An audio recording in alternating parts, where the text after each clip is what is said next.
There was an article in the Baton Rouge newspaper this morning headed, "Troops Warned to Be Aware of Ramadan." It goes on to say, it's datelined in Saudi Arabia, it says, American and British commanders Friday warned soldiers not to eat, drink, or smoke in public during daylight when the Muslim fasting month of Ramadan begins sometime in the next few days. Now, just stop for just a second. I'd like to call your attention to a couple of things. Well, primarily the fact that they didn't give a date for the beginning of Ramadan. They said, when the Muslim fasting month of Ramadan begins sometime in the next few days. Now, do you know why they said, well, it's going to start sometime in the next few days? There's a reason for that. When, a few minutes ago, when I, in the announcements, announced the time of Passover, I was able to tell you exactly when we're going to have the Passover service. I didn't say, well, now we're going to have it Thursday, or we may have it Friday or Saturday. We haven't settled on that yet. I didn't have to say that. We know when the days of unleavened bread are going to begin. We know when the first holy day is. We're able to announce it ahead of time. Now, the newspaper said the Muslim fasting month of Ramadan begins sometime in the next few days. Now, the Muslims celebrate this month. They call it a month of fasting. In reality, they fast. They fast for a month. That's right. They fast from sunrise to sunset.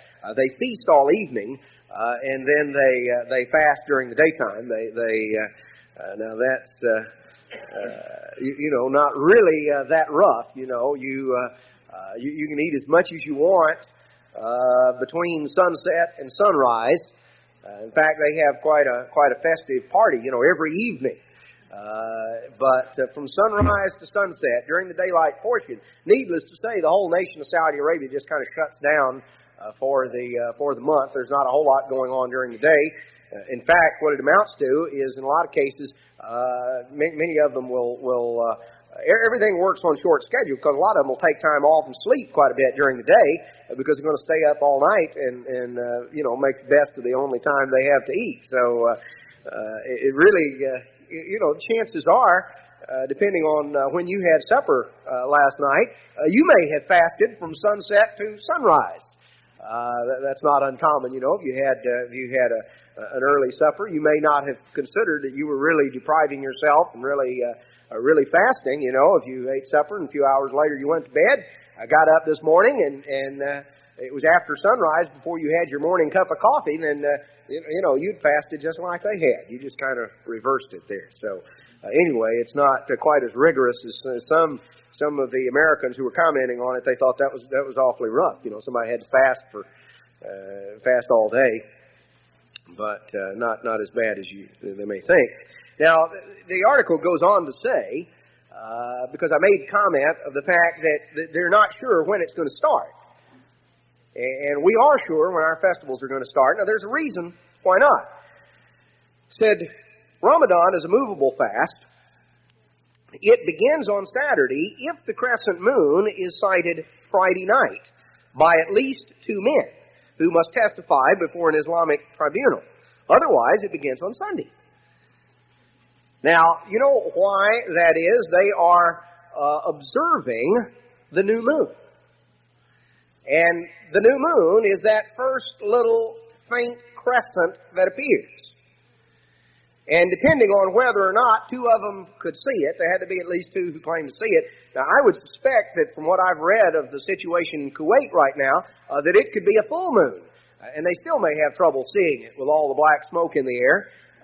So they may have difficulty trying to find out when the new moon has appeared. You're going to have to rely on somebody from Saudi Arabia, and you're in bad shape if it's like it was here last night. If we had to depend on observing the new moon, it was raining in Baton Rouge last night. I don't know about where you are, but it was pretty wet over here. We had a cloud cover. If we had been depending on observing the new moon, we would have been in trouble, because I would have had to get up today, brethren, and say, well, brethren, we're not sure when we're going to have the Passover because it was cloudy last night and nobody was able to see the new moon.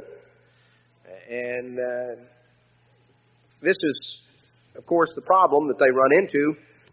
The Muslim calendar is in some ways derived from the sacred calendar that is the basis of the holy days.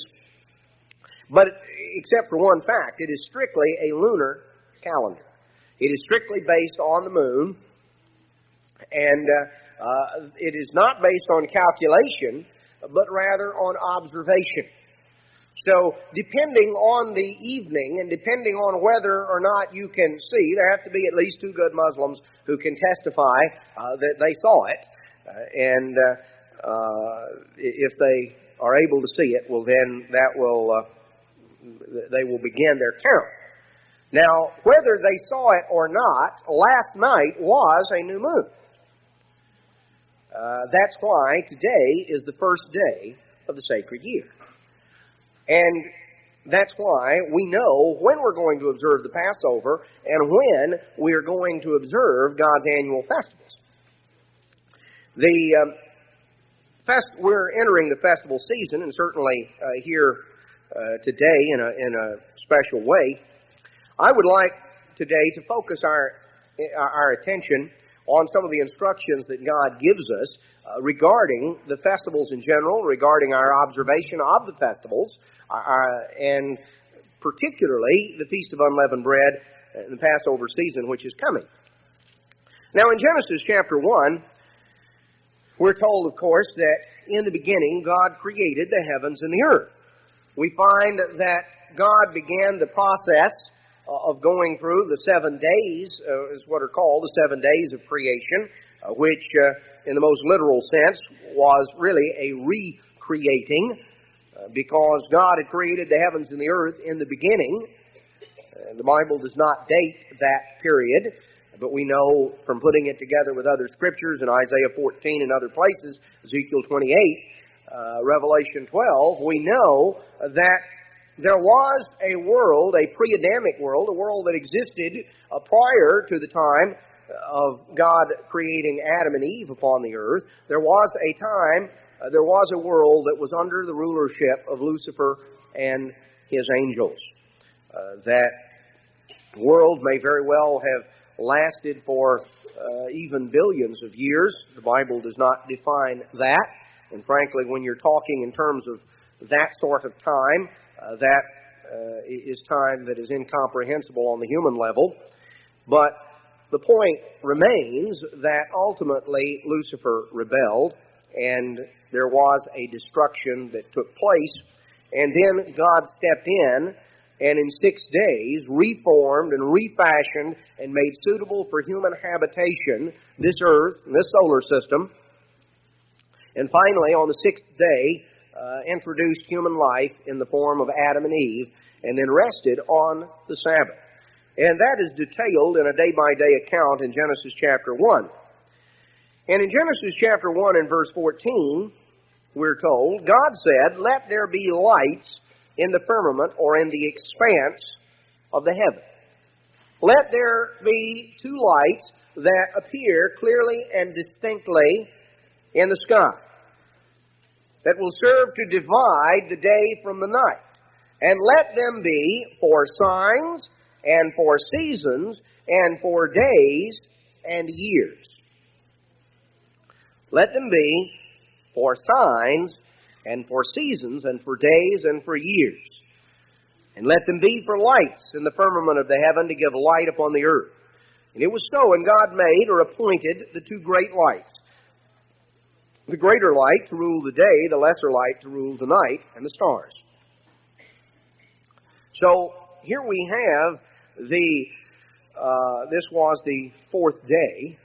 Here we have God making plain, as we find earlier, there was a tremendous amount of debris that totally blacked out any light from reaching the earth's surface. And the first thing God did was to clear away and to create an atmosphere on the first day that allowed light to penetrate to the earth's surface.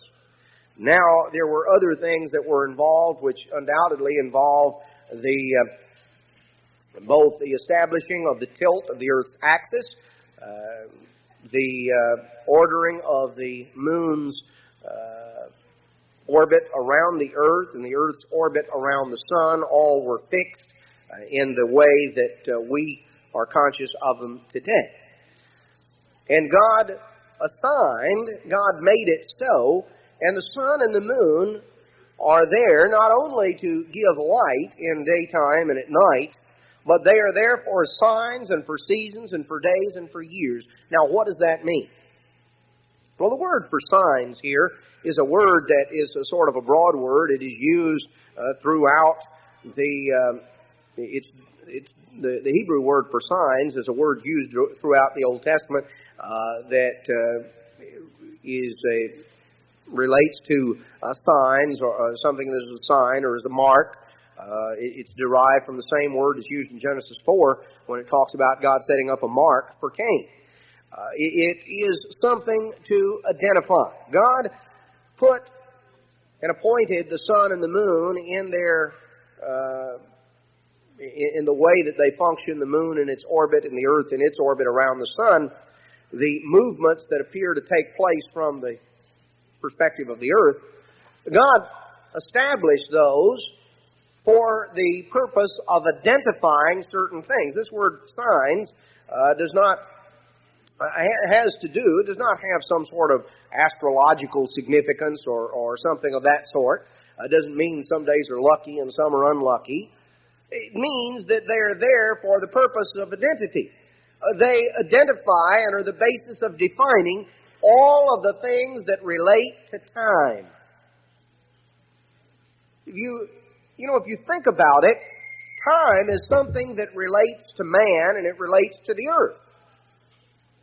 Time did not exist before God created it. God didn't need time. He inhabits eternity. That kind of blows our mind. We can't imagine that. How could there be something if there wasn't time? Well, God, in the book of Revelation, we're told that there will come a time when we're said that there will be time no more. That time is something that has relevance for the physical world, has relevance for human beings. We inhabit time and space. God inhabits eternity, Isaiah tells us. God inhabits eternity. Time is defined by the earth's rotation on its axis, by the earth's revolution around the sun, by the moon's revolution around the earth. The length of the day is not some arbitrary period that is set. The length of the day is based on the length of time it takes the earth to rotate on its axis. The earth rotates on its axis approximately every 24 hours. Now, not exactly 24 hours. That's why there's a difference from sunset one day to sunset the next. Now, while the earth is rotating on its axis, it's also doing something else. It is revolving around the sun. Now, the earth, if you've ever looked at a globe, the earth sits with a particular tilt. If you were to take, for instance, you could take like a styrofoam ball and put a straw or a little thin stick through it to where it would come through at an angle. Now, what you find, if you think of it, the earth has a tilt to its axis, and if this is the North Pole and this is the South, and the earth revolves around the sun, it takes it approximately 365 days to do that, but the earth revolves around the sun. One thing that you note, that there is a time when the North Pole, when the tilt of the earth's axis, the North Pole is pointed toward the sun. Then when you get around to the other side, the South Pole is pointed toward the sun, the North Pole is tilted away. And there's a time, obviously, when they're both at about the same distance, and there are neither one that are tilted exactly toward it. This is where our seasons come from. You see, the time when the North Pole, the northern hemisphere, is tilted toward the sun is the time that we call summer. It's the time between the spring and the fall when the days are longer than the nights. The time when the northern hemisphere, the North Pole, is tilted away from the sun is the time we call winter. It's the time between fall and spring when the nights are longer than the days. Now, God established it so. He set the sun and the moon, and He established these orbits. He established them there to define time. So we have the day based on the fact of the Earth's rotation on its axis. That's why the sun appears to rise and set. In reality, of course, it's the Earth that is revolving on its axis as it is gradually making its way around the sun. Now, while the Earth is going around, is rotating on its axis and revolving around the sun, there's also something else taking place, and that is that the moon is rotating around the Earth. The moon is rotating around the Earth. And the moon rotates around the Earth approximately every 29 days. Every 29 and a half days approximately. The word for month is derived from the word for moon. You see, time was regulated by the interaction of the Earth, the sun, and the moon. Our days are based on sunrise and sunset, or what appears to be sunrise and sunset. From the perspective of standing on the Earth, it's actually the Earth rotating. Our seasons are based on the fact that the Earth goes around the sun. And there are seasons that are established. That's the basis of seasonal variation. The fact that there is that in the northern hemisphere, days are longer in the summer and shorter in the winter. That's why, if you've ever read how up in a certain area, up above the Arctic Circle, there's time during the summer when the sun never sets, and there's time during the winter when it never rises. Because that is right up at the point that is, you see, tilted more away, up at the Earth's surface. You might look at it sometime or make yourself a little model if you have trouble grasping that. But God established it so. God appointed and set it here for signs, for identifying distinctions of time. The basis of identifying time is the reason this was set. For seasons, He said. Now, the word that's translated seasons here is a word that we're going to find throughout the Old Testament. It is the word that is used in Leviticus 23 when God spoke in Leviticus chapter 23 and said back here in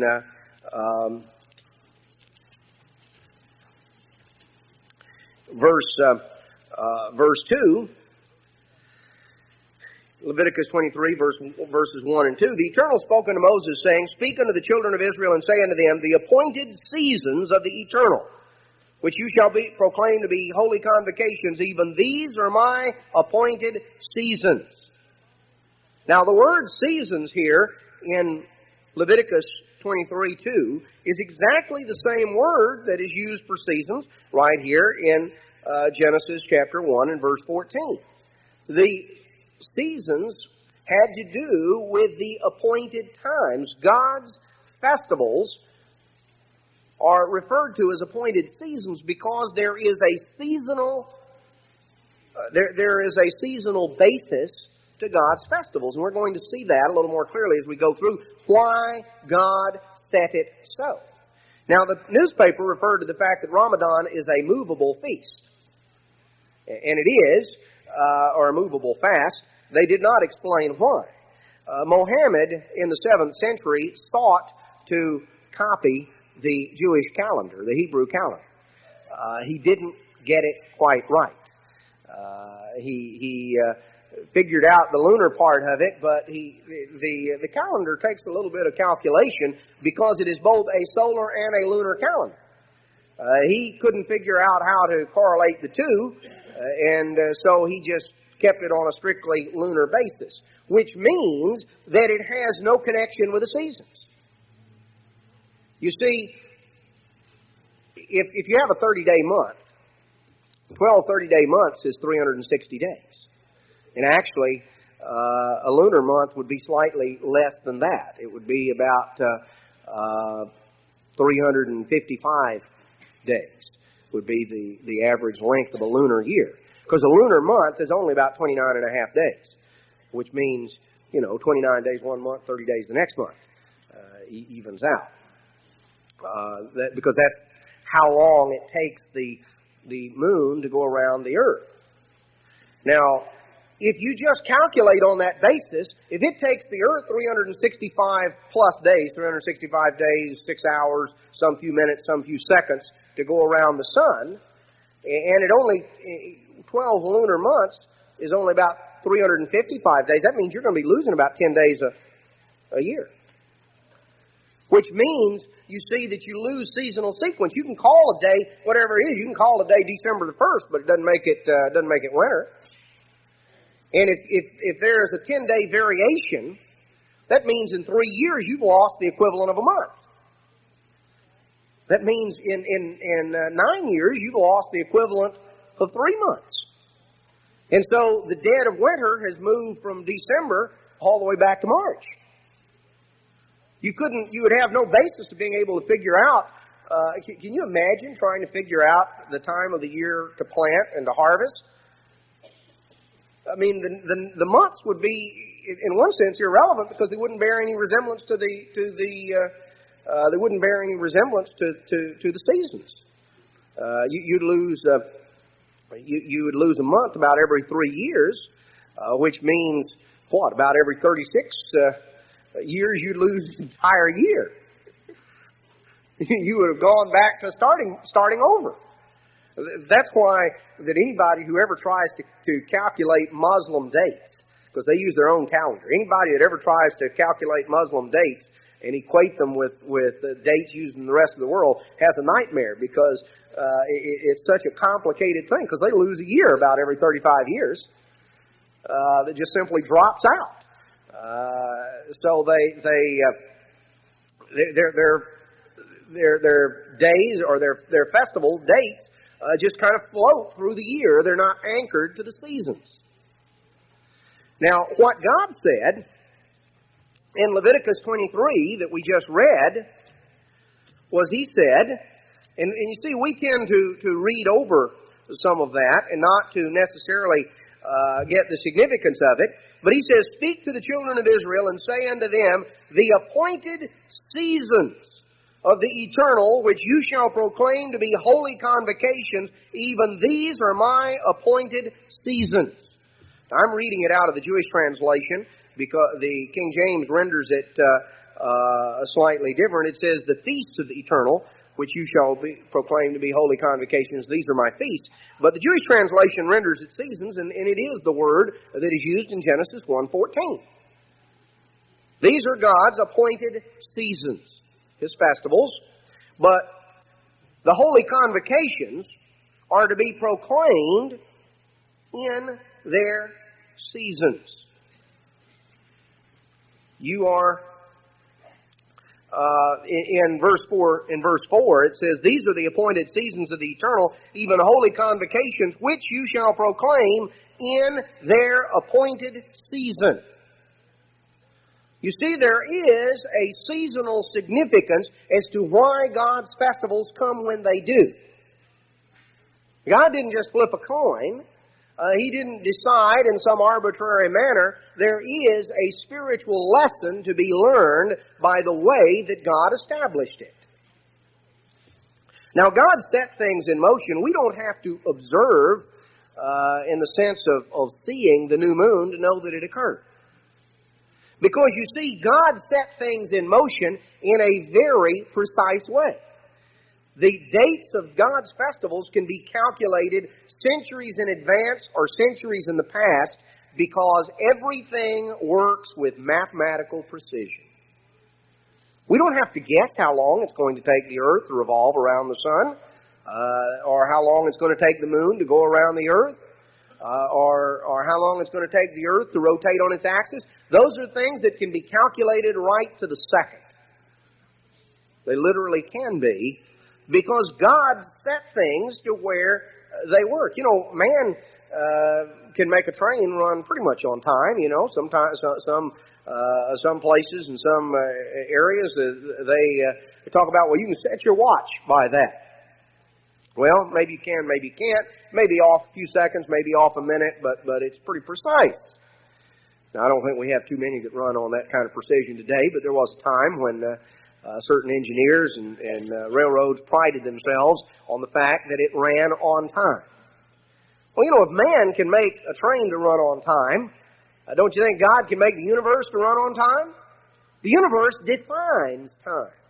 God invented time for man. Time is, as we understand it, time is based upon the relationship of the earth, the sun, and the moon. It has no relevance if you're somewhere else. It has no relevance if you're somewhere else. Time was designed for man. It's relevant to man. So, well, what about other planets? Well, there's nobody on the other planets. You know, God, it's irrelevant. You know, it's irrelevant. Has no basis.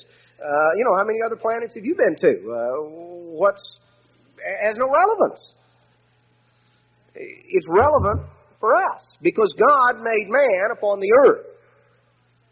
And He made man in His image, and God designed things focused in on this planet and on mankind, made in His image after His likeness, because God has a great plan and a great purpose that ultimately involves our being a part of His very family, being born into His kingdom at the resurrection, and ultimately sharing life with Him as a part of His kingdom, a part of His family forever. And at that point, time will no longer be relevant once we are immortal, once we have stepped, this mortal has put on immortality.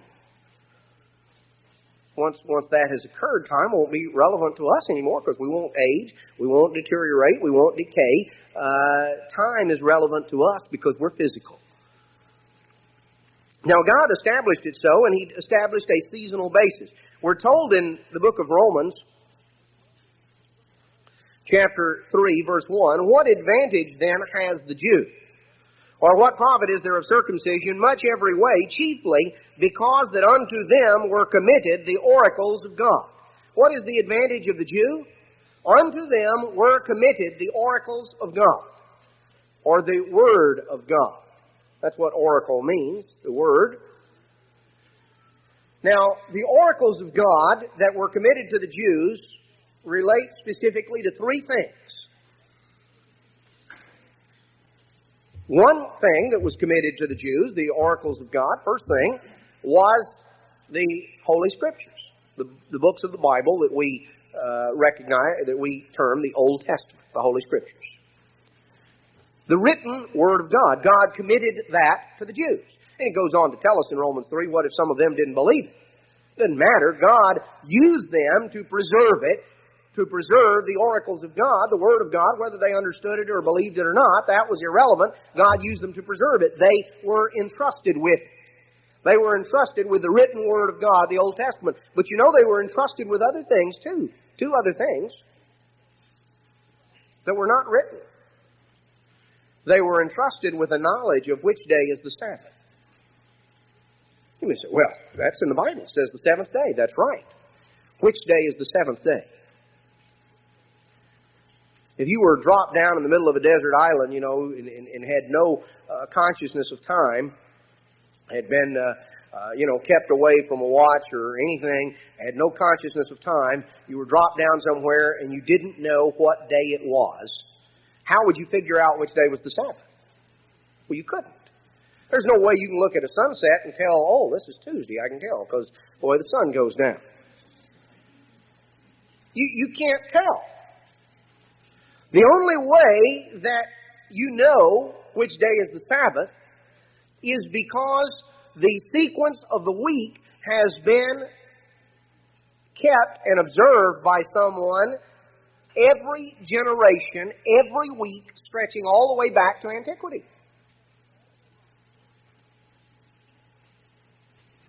The Jews, to them were committed the oracles of God.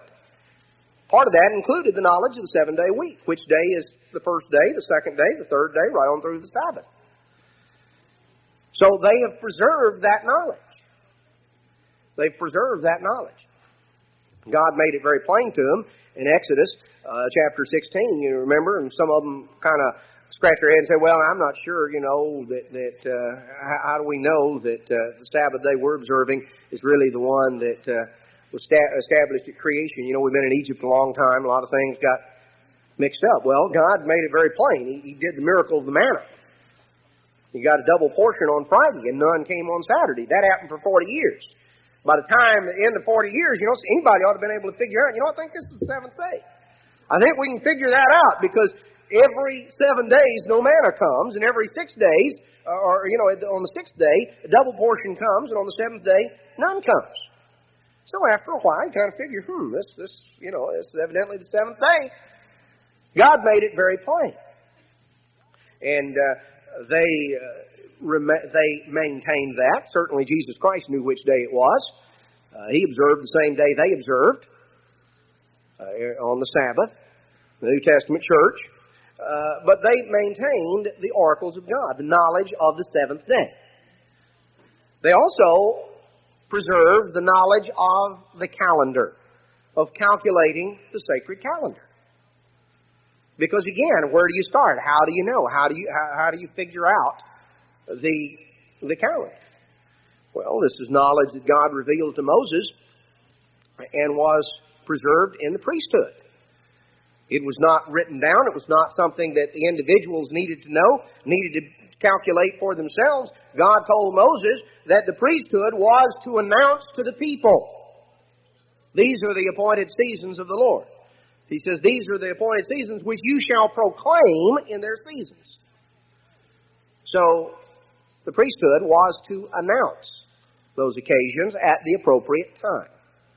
And the knowledge of how to calculate them was knowledge that God revealed to Moses there on Mount Sinai.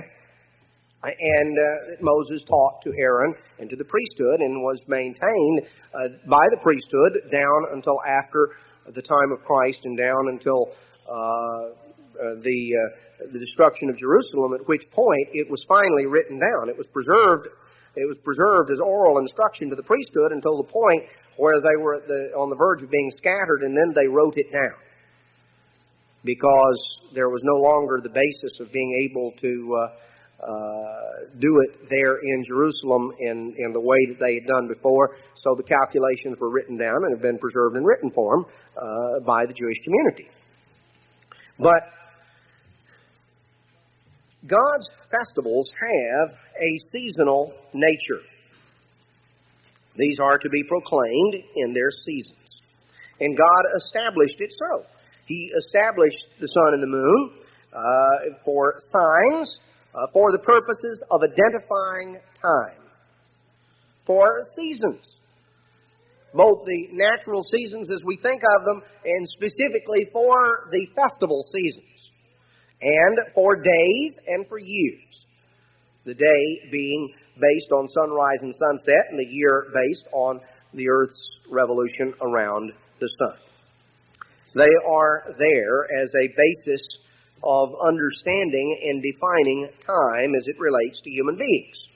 Now, in Exodus chapter 12, we read that the Eternal, chapter 12, verse 1 of Exodus, the Eternal spoke unto Moses and Aaron in the land of Egypt, saying, this month shall be unto you the beginning of months.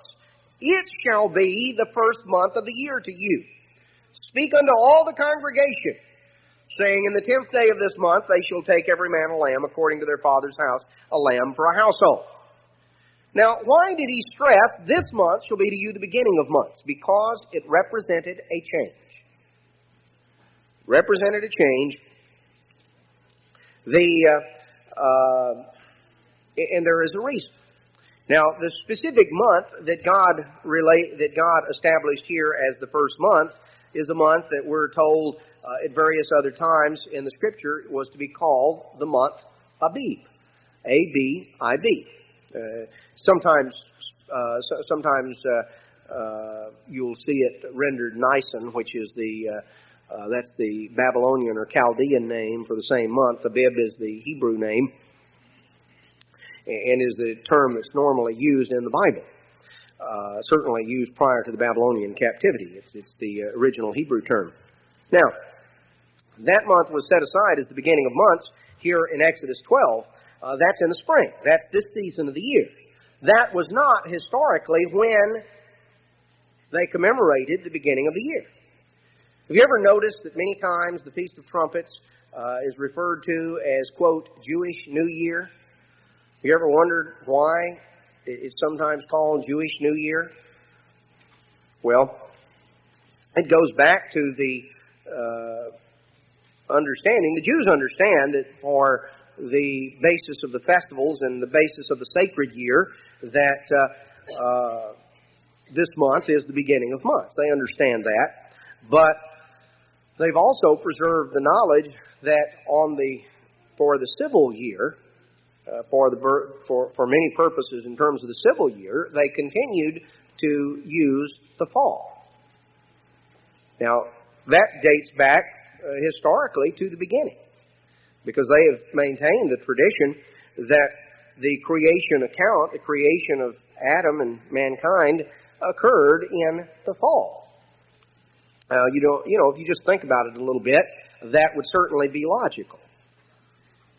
When God created Adam and Eve, the creation was created mature. If God had put Adam and Eve in the garden in the spring, they could have looked at the beautiful flowers and all the plants that were budding out and waited 6 months to have anything to eat, because there wouldn't have been anything to harvest. The time that God started things was at the logical season of the year. It was the time when a time of harvest. It was the time when the fruit and everything was mature and it was ready to be plucked and eaten. That's the logical time to start. You don't just pluck somebody down in the middle of the season of the year and say, well, I don't know what you're going to eat. You don't know anything about eating because there's nothing here to eat yet. But I'll tell you what, when it gets here a few months from now, if you can hold out, I'll explain it to you. There's something there. That was the time. That was the time all through the patriarchal period and all the way up until the time of Moses. That was the time, the time that we recognize as the fall festival season, the seventh month of the year in the sacred calendar. That was always when the Jews and when the patriarchs, when Abraham and all the others recognized as the beginning of the year. But in Exodus 12, something new occurred. Because prior to Exodus 12, God had only dealt with individuals. He had walked with Enoch. He had dealt with Noah. He had communed with Abraham and with Isaac and with Jacob and with Joseph. God had dealt with individuals and their families. But beginning in Exodus chapter 12, God began to deal with a church. Verse 3 of Exodus 12, speak you unto all the congregation of Israel. The congregation of Israel. The first time that term is used. Here God began to deal with a congregation, with a church. Now the Sabbath was made for man. And it was established when man was made. Back in Genesis chapter 2. But here, God begins to deal with a congregation, with a church. And He introduces the annual occasions, the annual festivals, which are introduced at this point, because they have relevance for the congregation, for the church. Now, God proposed to begin His festivals in the spring, not in the fall, because there is a relationship between the spiritual significance of these occasions and the season of the year in which they fall. We are told in Exodus chapter 23 that there are 3 times or 3 seasons in the year that we are to appear before the eternal our God. In Exodus 23:14, it says, 3 times you shall keep a feast unto me in the year. You shall keep the feast of unleavened bread. Verse 15, you shall eat unleavened bread 7 days, as I commanded you, in the time appointed of the month Abib. So, this was the month that God told Moses to tell the Israelites in Exodus 12 was henceforth to be reckoned as the beginning of months. It was the time that they were to recognize. 3 times you shall keep a feast to me in the year. The feast of unleavened bread you shall keep 7 days. You shall eat unleavened bread as I commanded you at the time appointed in the month Abib. For in it you came out of Egypt, and none shall appear before me empty. Now, the term time appointed is that word that we had run into earlier back in Genesis 1:14, and in Leviticus 23, it's that same word, season. In the season, in the time appointed, or the season of the month of Abib. It's exactly the same word. So what we find is that here in this first month, called Abib. Now, Abib is a word that has the meaning of which has significance. You will find that when the other festivals are mentioned, the name of the month is not emphasized. See, it goes on to say in verse 16, in the feast of harvest, the first fruits of your labors which you sown in the field, and the feast of ingathering at the end of the year, when you gather in your labors, 3 times shall all your males appear before the Eternal. Now, it goes through and it mentions the other festivals, the other 2 festival seasons, 3 festival seasons altogether, but it doesn't even mention the name of the month, or it doesn't even mention the number of the month here, much less the name of the month. When you go to Leviticus 23, you'll find that it does not emphasize the name of the month in which the Feast of First Fruits, which we normally call by its New Testament name, Pentecost, doesn't even mention the name of the month. It doesn't mention the name of the month in which trumpets, atonement, and tabernacles are celebrated. It says that it is the 7th month in Leviticus 23, and it tells us which day of that month, but it doesn't even tell us the month's name. Because the names of the other months were not important in the sense that this name, Abib, was important, because there was a spiritual significance to it. It was a term that meant green ears, in the sense of fresh, new growth.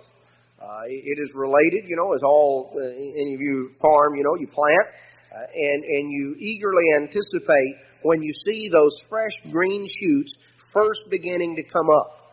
And that's exciting because you see the crop beginning to come up. You see those fresh green shoots. We see this season of the year as we notice and we see the buds begin to swell, and finally we begin to see that new shoot of green growth that begins to occur as the trees begin to bud out and they begin finally to leaf out and to blossom, and we see the shoots of fresh new growth. God picked the first month of the year for sacred purposes, the first month of the year for the purposes of His festivals, because God's festivals outline the plan of God's working with His church. And He starts it in the spring because He wants to emphasize that He starts at a time of new beginning, a time of fresh growth, a time of a new chance. It represents a new lease on life. The winter is a time of deadness. Winter is a time of deadness. You look, and the grass is brown, and the trees have lost their leaves. It's a time of deadness. And then when the spring comes, a new life begins to come forth. We begin to see all the birds, and we begin to see the plants blooming and blossoming. We begin to see the fresh green growth. Now, God's people, ancient Israel, were a people that were close to the land. And their life was regulated by the rhythms of nature, by the seasons. It was regulated by the natural world around, as is the lives of most farmers. You know, most of us, at least here in this area, are not that far removed from a time when the focus was not so much on the artificial means that man has of telling time, but was more on the natural seasons because of simply taking note of those things, the time of planting, the time of harvesting. Now, focus in here in Leviticus 23, in Numbers, Exodus, I'll get it right in a second. In Exodus 23, God focused in Exodus 23 on the fact that there were 3 seasonal periods in the year during which His festivals were to be celebrated. One had to do with the beginning of the crop. One had to do with fresh growth. It had to do with green ears. It had to do with the early new growth. That was the early spring. The second was the first fruits harvest. Other scriptures show that it was calculated. It was not set on a specific day of the month, but it was calculated by a sequence of 7 weeks elapsing from during the days of unleavened bread. And so it would always come approximately 7 weeks after Passover, just over 7 weeks after Passover. It would occur in the late spring, just prior to the onset of summer. That's the festival that we call Pentecost, which is derived from the New Testament usage. In the Old Testament, it's normally called Feast of First Fruits or Feast of Weeks. And then in the fall, in the 7th month of the year, 6 months away from the Passover season, comes the festival season that is described here in Exodus 23 as the Feast of Ingathering. Now, if you notice in Exodus 23, the emphasis by way of the names of these festivals is on the agricultural significance. The focus is on the name of the month, the time appointed, the season in the month Abib, and then we find first fruits harvest and Feast of Ingathering. Now, in other places, if you were to go and you were to see these festivals outlined, you will see that they are also called the Feast of Weeks and the Feast of Tabernacles. Now, different names tell you different things. Feast of Ingathering focuses in on the agricultural aspect of that feast, that it is the time that celebrates the great harvest, the great fall harvest. You see, one thing you know when you look at if you go out on the night to be much observed, if you step outside and the sky is clear, you'll see a full moon. That's just the way it is. You know, you'll see a full moon. Moon will always be full. Another thing you will always know is that exactly 6 months from now will be the Feast of Tabernacles. First night of the Feast of Tabernacles.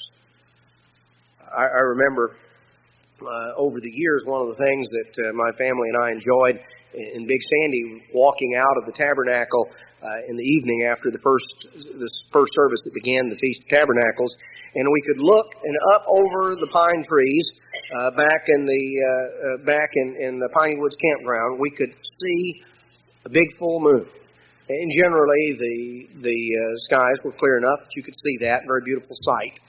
And you could always count on the fact that it was going to be a full moon. Never going to be a half moon. Never going to be a crescent. It's always going to be a full moon. If it's not a full moon, you're there at the wrong time. Somebody made a slip up somewhere because the very nature of being the 15th day of the month is that it's the middle of the month, which is full moon. And the month starts with a new moon, which is the very first little sliver of light that becomes visible as the moon begins to wax greater and greater and on out to become a crescent and a half and a full moon, which is full moon is 2 weeks into the sequence. So God established things in this way, and He focused in on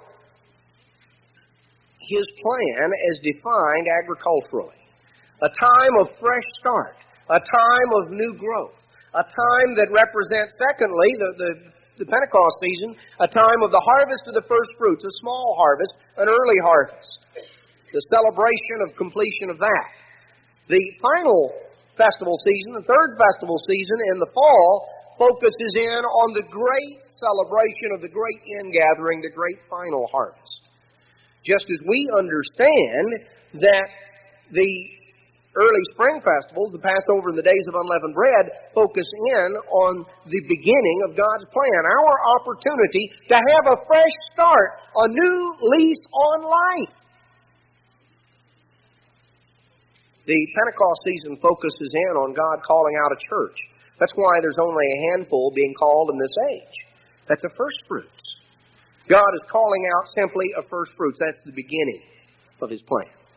But ultimately, God is going to gather in all mankind into His kingdom.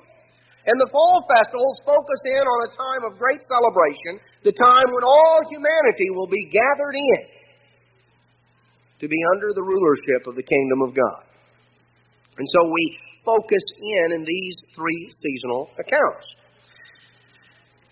Now, when we're told in Exodus chapter 12 that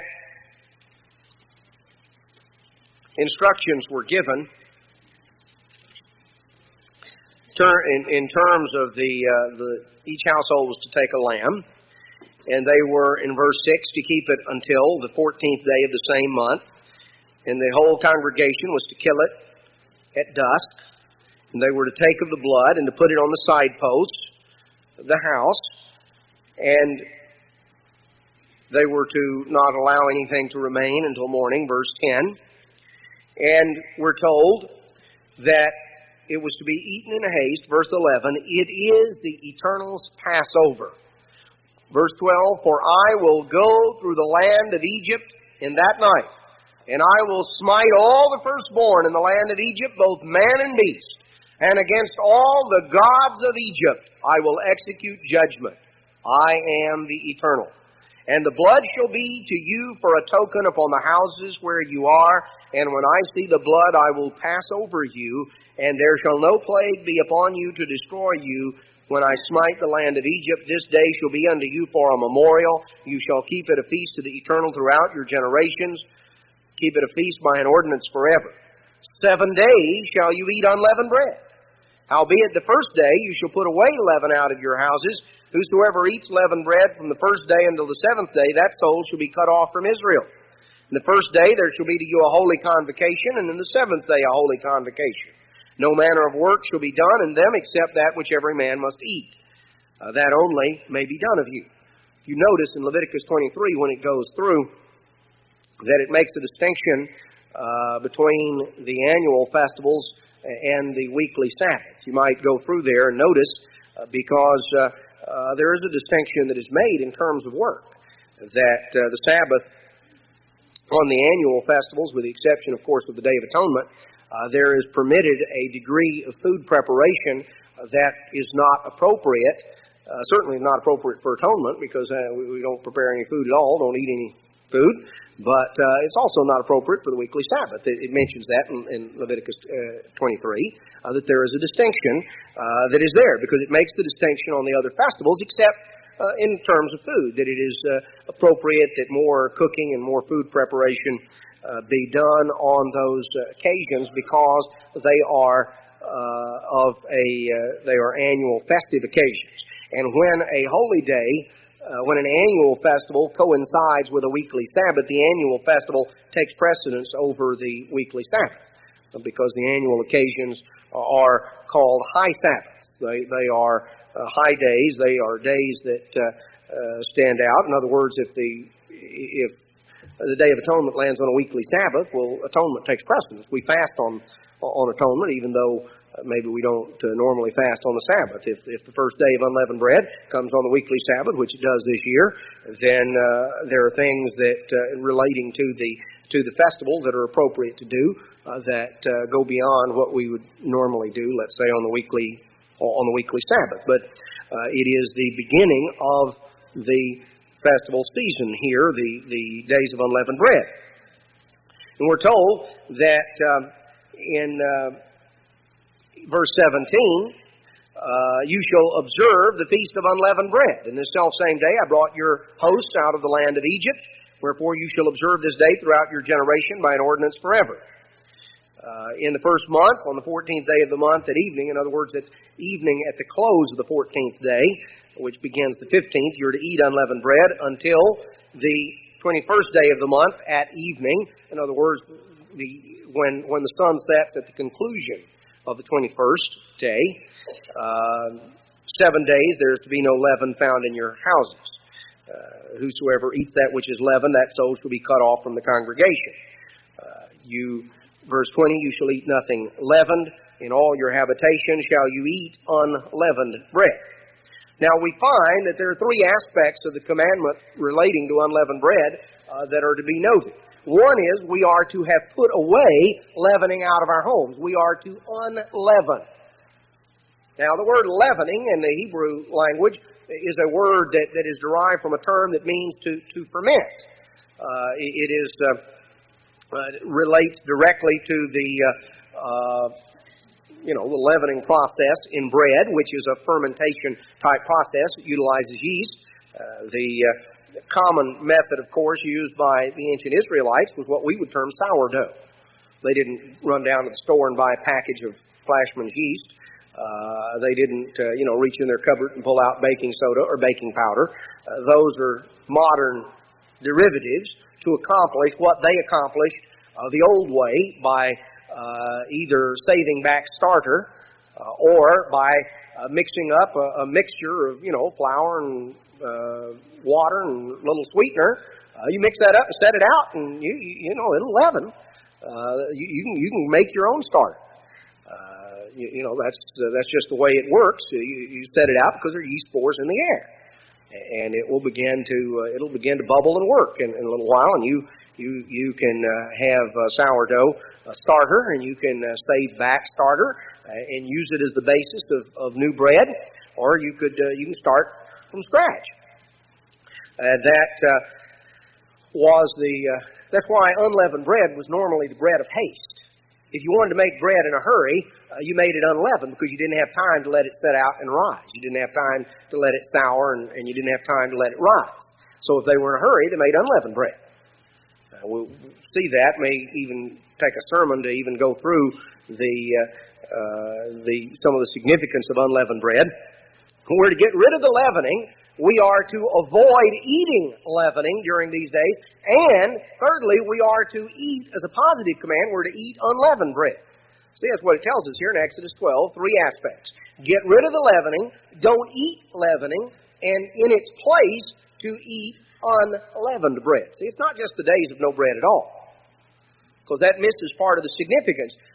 Now, there is a spiritual significance. You see, we go through and we read about how that they were to take and kill the lamb, and they put the blood of the lamb on the doorpost, and the death angel passed through, and it smote all the homes that were not under the blood of the lamb. But when you go to John chapter 1, we read that John the Baptist said of Jesus Christ, "Behold, the Lamb of God who takes away the sins of the world."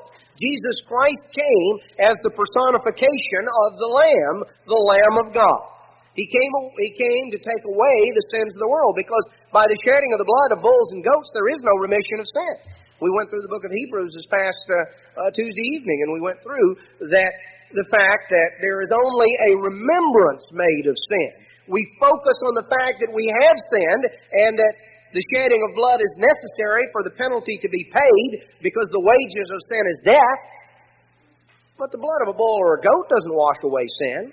But Jesus Christ offered Himself as one sacrifice for sin forever. He bore that penalty. He paid it. He shed His blood. He poured out His life on the ground. He died in our stead. He took your place and my place. When He was hanging there, He was there in our place because that's where you deserve to be. That's where I deserve to be. We were the ones that deserved to be hanging there with our life's blood ebbing out on the ground. We were the ones that had sinned. He stepped in and took our place. He took your place. He took my place. He paid that penalty in our stead. God commends His love toward us in that while we were yet sinners, Christ died for us, we're told in Romans chapter 5. Not because we deserved it, not because we had earned it, not because you'd gotten good enough and God was so impressed He thought He ought to do something in your behalf. God commends His love toward us in that while we were yet sinners, Christ died for us. He took our place. But see, Romans chapter 6 verse 1 goes on to say, what shall we say then? Shall we continue in sin that grace may abound? Oh, since God's got a lot of mercy, a lot of grace, we just might as well go ahead and live in sin because God will take care of it. No, that's why the days of unleavened bread come immediately after the Passover. The Passover focuses on God's mercy. God spared Israel. Those who came under the blood of the Lamb were spared from the death angel. They didn't die when the death angel passed through the land. But God didn't spare them so they could stay in Egypt, did He? God didn't spare their lives so they could remain in Egypt as slaves. God spared their lives so that they would be alive to begin the journey out of Egypt. God let them live so He could bring them out. God spares our life to bring us out of Egypt. God commends His love toward us in that while we were yet sinners, Christ died for us. Then we're told just a few verses down in Romans chapter 6 and verse 1, what then? Shall we continue in sin that grace may abound? God forbid! How shall we that are dead to sin live any longer therein? We can't live in sin. If we come under the shed blood of Jesus Christ, we have to begin to come out of sin. Israel was told to put the leavening away, to get rid of it for that period. 7, of course, is a number of completion. So it symbolized completely getting rid of it. The leavening was what caused the bread to puff up, to rise. It is used as a type of sin. In the book of 1 Corinthians chapter 5, the Apostle Paul focuses in on that. He talks about the leaven of malice and wickedness. See, leavening spreads. It tends to permeate. Any of you ladies ever break bread, you put in just a little bit of leavening and you work it into the whole lump. It spreads, it permeates. And the whole loaf rises. Not just one little spot on it pops up, the rest of it stays flat. I've never seen any bread like that. If you have some, then you had a problem somewhere along the line. That's not the way it's supposed to turn out. The whole thing rises because the leavening spreads. It permeates through the loaf. And that process that goes through, and normally in our modern sense, yeast, baking soda, and baking powder are the three main things that leaven. Technically, yeast leavens in the full biblical sense of fermentation, but baking soda and baking powder by a chemical process duplicate that. The fermentation process is a natural process by which carbon dioxide is given off and causes the dough to rise. That's where all the little tiny bubbles come from. In there as the carbon dioxide is given off in that process. The use of baking soda and baking powder duplicate by chemical means that process and accomplish the same thing. So, technically, there's a slight difference, but it for all intents and purposes, it duplicates the same thing. And so we would understand that yeast, baking soda, baking powder, products made from them, as well as, of course, sourdough, which is not something we customarily use that much in this area. Some we do, but those things would be would be gotten rid of. Those ingredients plus those products that are made from that. We get rid of it prior to the sunset on the first holy day. We get rid of the leavening. It's symbolic of getting the sin out of our lives. But we don't just create a vacuum. We don't just go 7 days with nothing. It's the 7 days of unleavened bread. Because just as Paul talked about the leaven of malice and wickedness, he also talked about the unleavened bread of sincerity and truth. Sin has to be replaced by righteousness. Malice and wickedness must be replaced by sincerity and truth. We get rid of something and we put something else in its place. So the days of unleavened bread focused in on three things: getting rid of the leavening, not eating leavening, and in its place, eating unleavened bread. There are a variety of things that are unleavened, both commercially as well as things that you can make at home. There have been some recipes in the worldwide news. Any of you who are newer and maybe not familiar, talk to some of the members who have been around for a while. They can give you some pointers and give you some recipes that they have used. You can, in terms if you're not sure on something, check the box, check the label, check the ingredients.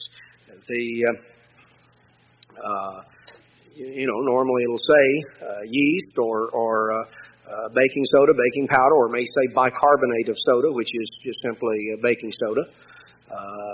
If you have a question, you can check. They be glad to answer that. But normally most of your breads, such as most of your breads and crackers, are leavened. Occasionally, some cereals you have to just check the box, which are technically a bread product. Bread doesn't just mean a piece of toast. It's talking about a product that's made from. A bread is a variety of things. It can be anything from biscuits to cornbread to pancakes to loaves of bread or hamburger buns or saltine crackers. I mean, all of these are bread products and things that derive that. Some things may use bread crumbs. It's just bread just crumbled up. So it can be a variety of those things. It tends to make us conscious. But, we ought to be conscious of something far more than simply looking for the bread. We ought to be conscious of looking at and examining our lives. God gives us a festival plan. God gives us His plan, reveals His plan in the context of the festivals. It is revealed seasonally in the fact that God has set the sun and the moon to interrelate with the earth in a way that creates time and that signifies the meaning of time.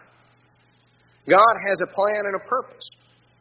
He outlines that in the Scriptures. We are walked through it every year. The things that we go through are to remind us of what God really is doing. God gives us certain things that we are to take note of, that we are to recognize, that we are to celebrate. He tells us on these occasions, He tells us that these are holy convocations. That means commanded assemblies made holy by God. We are told that we are to assemble before Him. And we are to be instructed in His plan. These are occasions that we are to take note of, that we are to celebrate, because we are to focus in on the meaning and the significance of what the great God is doing in our lives, in your life and in my life. We are at a season of the year that focuses in, that highlights God's mercy, God's compassion, the opportunity we have for a fresh start. But that fresh start is predicated upon the fact that we are starting to go somewhere. Israel was spared in Egypt so they could leave. They were spared, their lives were spared, the lives of the firstborn were spared so that they would be able to start the journey out of Egypt to freedom. They were spared to leave Egypt. God offers us salvation not to save us in our sins, but to save us from our sins. He makes possible the opportunity for life so that we may have the opportunity to come out of this world, to be separate from and distinct from it in every aspect of our lives. We need to examine our lives at this time of the year, certainly going beyond just simply examining our cupboards and examining our pantry and looking for the leavening. That's fine, but as we walk through symbolically, as we walk through the physical process of unleavening, and as we are conscious of this season of the year that God appoints, we are to have our attention focused on examining our lives, on looking in our hearts, recognizing that we have the opportunity for a fresh start. We have the opportunity for new growth. We have the opportunity for new beginning. God in His mercy makes it possible. He commends His love toward us in that while we are yet sinners, Christ died for us. But He died for us so that we might be free to leave the old behind. That we may be free to turn our backs on sin. And with God's help to go forward, to be made conformable to His image through His power. We'll focus in more directly on these occasions and on their meaning and on their significance. But as we approach this season of the year, we need to be very deeply conscious. We stand today on the first day of the first month of God's sacred year. It began last night at sunset. That's why at exactly 2 weeks from last night, we will be on the day that begins the 15th day of the first month, the day that is the first holy day of the Feast of Unleavened Bread. Let's focus in on God's plan and on God's purpose and on the opportunity we have to be a partaker of it.